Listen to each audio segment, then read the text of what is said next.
आने के बाद ये साफ लगने लगा है कि जिस तबादले को लेकर एसीएस लगातार नई नई चीजें सामने ला रही हैं,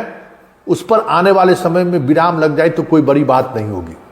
जरा सुनिए कल एसीएस ने क्या कहा था, तबादले को लेकर एसीएस ने क्या कहा था और आज शिक्षा मंत्री ने क्या कहा है।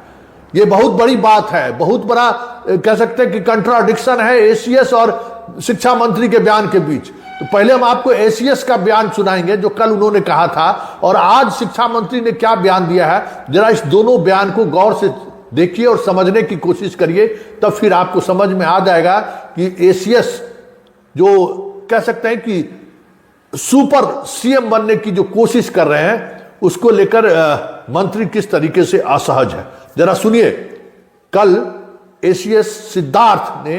क्या कहा था तबादले को लेकर। शिक्षा का कहना कि वो काफी दूर हैं अपने एग्जिस्ट स्थान से, फिर भी उनका इस शिक्षा को ले नहीं रहा, लिख रहा है। देखिए उसमें ऑप्शन में लास्ट ऑप्शन है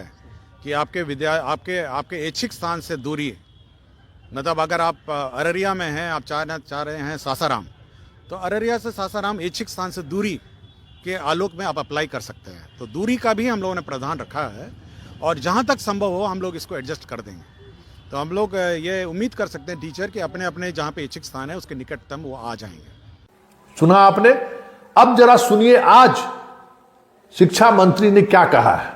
तबादले को लेकर कि हम किन लोगों को तबादले के लिए आवेदन आमंत्रित कर रहे हैं और उस आवेदन का आधार क्या होगा और उसको लेकर क्या प्रक्रियाएं आने वाले समय में विभाग अपनाएगी। इन सारों बातों पर क्या कहा है शिक्षा मंत्री ने, जरा शिक्षा मंत्री की बात को सुनिए। अभी सिर्फ वैसे ही मामले स्थानांतरण के लिए जा रहे हैं जो असाध्य रोग से ग्रसित हों या विशेष परिस्थिति में। सामान्यतः हम लोग जो सक्षमता परीक्षा की जो शेष जो परीक्षाएं रह गई हैं वो जब पूरा हो जाएंगी तभी हम लोग लागू करेंगे जो उदार नीति हमने कहा है। अभी जो खास करके अगर किसी को व्यक्तिगत परेशानी हो, वो विधवा हो या फिर असाध्य रोग से ग्रसित हो या हस्बैंड वाइफ का मामला हो कि दोनों गवर्नमेंट सर्वेंट हैं, शिक्षक हैं, वैसे ही सिर्फ मामले 1 से 15 तक हम लोग पोर्टल पर इनवाइट कर रहे हैं। लेकिन पिछली बार भी हमने सभी को कहा है और हम लोगों ने दिशा निर्देश भी दिया है कि जो सामान्य ट्रांसफ़र पॉलिसी है जिसके बारे में हम लोगों ने कहा भी है कि सभी लोग ज़िले के अंदर ही होंगे, लेकिन डिटेल्स उसका पुनः हम लोग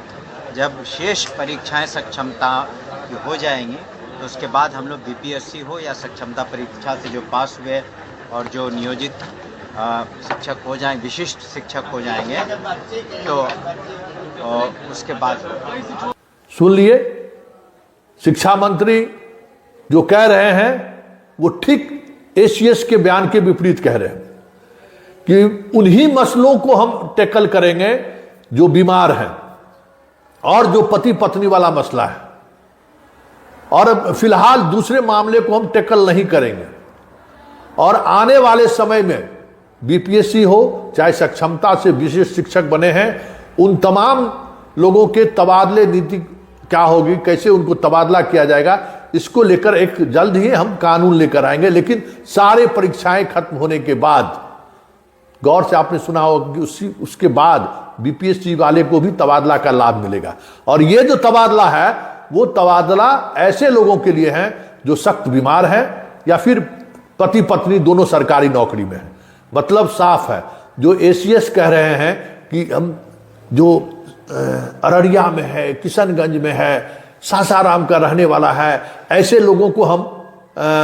मौका देंगे, उन लोगों को हम उनका ट्रांसफर उनका करेंगे। ये कहना एसीएस का, ये कहना और मंत्री का बयान, दोनों में बड़ा फर्क है। आखिर इस फर्क की वजह क्या है? आखिर मंत्री और एसीएस तबादले नीति को लेकर क्या डिफरेंट मत रखते हैं? इसको लेकर विभाग के कई अधिकारियों से हमारी आज बात हुई और शिक्षा विभाग पर खास नजर रखने वाले कुछ राजनीतिक दल के नेता भी हैं, उनसे भी मेरी बात हुई है। और उस बातचीत का लब्बो लबाब यही है कि पिछले तबादला नीति को लेकर ही जिसको सीएम ने रद्द कर दिया, उस तबादला नीति में अनुमंडल का जो ऑप्शन था वो ऑप्शन एसीएस द्वारा जोड़ा गया था, जिसको लेकर मंत्री सख्त नाराज थे कि ये अनुमंडल जोड़ने का कोई मतलब ही नहीं है। जब बात हो गई थी, डिस्कशन हो गया था कि जिला कैडर होगा और जिला कैडर के अनुसार जैसे के पाठक करके गए थे अपना, उस अनुसार जो है सो हम पोस्टिंग करेंगे, जहां काउंसलिंग हुआ है वहां पोस्टिंग होगी। हाँ, जिनका अपना जिला नहीं मिला है वो के पाठक के नियमावली के तहत उनको अपना जिला मिल जाए, ये हम सुनिश्चित कर देंगे। उसके बाद जो प्रोसेस है रैंडमाइजेशन के तहत हम पोस्टिंग कर देंगे। इस नियम में बाद में उन्होंने मीडिया में बयान दिया कि 10 गो अनुमंडल, देखिए कहीं नियमावली में लिखा हुआ नहीं है, गौर करिएगा, नियमावली में ये बातें नहीं लिखी हुई है जो, और नियमावली मतलब संकल्प, देखिए संकल्प में कहीं नहीं लिखा हुआ था कि भाई आपको 10 गो अनुमंडल चॉइस देना है, आपको कैसे पोस्टिंग होगा, पति पत्नी का अनुमंडल आपको नहीं मिलेगा, आप जो है सो पति पत्नी जहां रहने वाला है वो अनुमंडल नहीं मिलेगा, जहां पोस्टिंग है वो अनुमंडल, ये सारी बातें बाद में उसमें घुसाया गया था सॉफ्टवेयर के माध्यम से। और कहा जा रहा है कि इसके पीछे पूरी तौर पे एसीएस का दिमाग लगा हुआ था, जिसको बाद में मंत्री ने जब वीटो लगाया तो उसमें वो सुधार लाया गया। और फिर जो 4 जो चीजें सॉफ्टवेयर में दिखना शुरू हो गया था, जो एसी मतलब ई शिक्षा कोष पर पत्नी का अनुमंडल, पति का अनुमंडल, जहां पोस्टेड है वो अनुमंडल, तो ये सारी जो ऑप्शन शिक्षकों को बाद में जो आना नहीं शुरुआत, वो जो बदला वो एसीएस के जिद पर वो शामिल किया गया था। नोटिफिकेशन में जो नोटिफिकेशन जारी हुआ उसमें कहीं इसकी चर्चा नहीं थी, याद होगा आपको, संकल्प में भी इसकी चर्चा नहीं थी, लेकिन ऐप में ये सारी बातों को इंट्रोड्यूस कर दिया गया, जिसको लेकर मंत्री खासे नाराज हुए थे और बाद में मुख्यमंत्री को हस्तक्षेप करके उस तबादला नीति को ही खत्म करना पड़ा। उसी दिन से कहीं न कहीं दोनों के बीच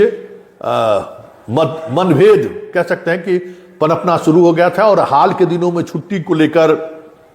जिस तरीके से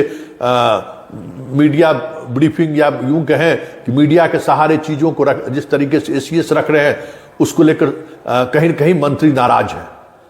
अब आप जो नीतिगत निर्णय लेने हैं उस नीतिगत निर्णय का लाभ सरकार उठाएगी ना,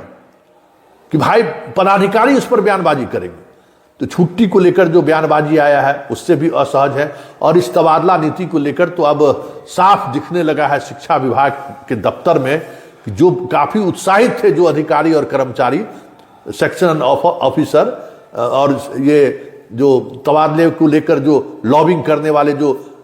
डीलिंग असिस्टेंट है, उसके चेहरे पर आज से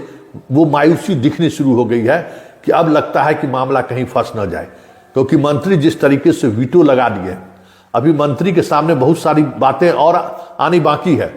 2-3 दिनों के बाद मंत्री और कई लोगों के बीच मुलाकात लगभग तय है। वो हमें लगता है कि कुछ व्यक्तिगत कारणों से मंत्री से थोड़ा वक्त लिया है मुलाकात का। उस मुलाकात में वो सारी बातें सामने आने वाली हैं कि किस तरीके से एक रणनीति के तहत, अब देखिए जो इन्होंने बताया कि जिसको हम इनवाइट कर रहे हैं, यहां भी एसीएस डंडी मारा है, कलाकारी यहां भी नहीं छोड़ा। वो जो आप पत्र जारी किए हैं, जो तबादला के लिए अभ्यावेदन दीजिए, उस अभ्यावेदन में तो कहीं नहीं लिखा हुआ है कि जो शहर के रहने वाले लोग हैं उनका शहर में पोस्टिंग नहीं होगा, लेकिन ऐप में इन्होंने प्रावधान कर दिया। ये बात मंत्री तक पहुंच गई है और मंत्री हैरान है कि ये कैसे हो रहा है, जो निर्णय हुआ नहीं वो बातें कैसे शामिल कर दिया जा रहा है। जवाब हमको देना पड़ता है ना, पब्लिक के बीच हम जा रहे हैं, मीडिया को फेस हम कर रहे हैं, क्रॉस क्वेश्चन हमसे हो रहा है, हमारे विधान पार्षद हमसे सवाल कर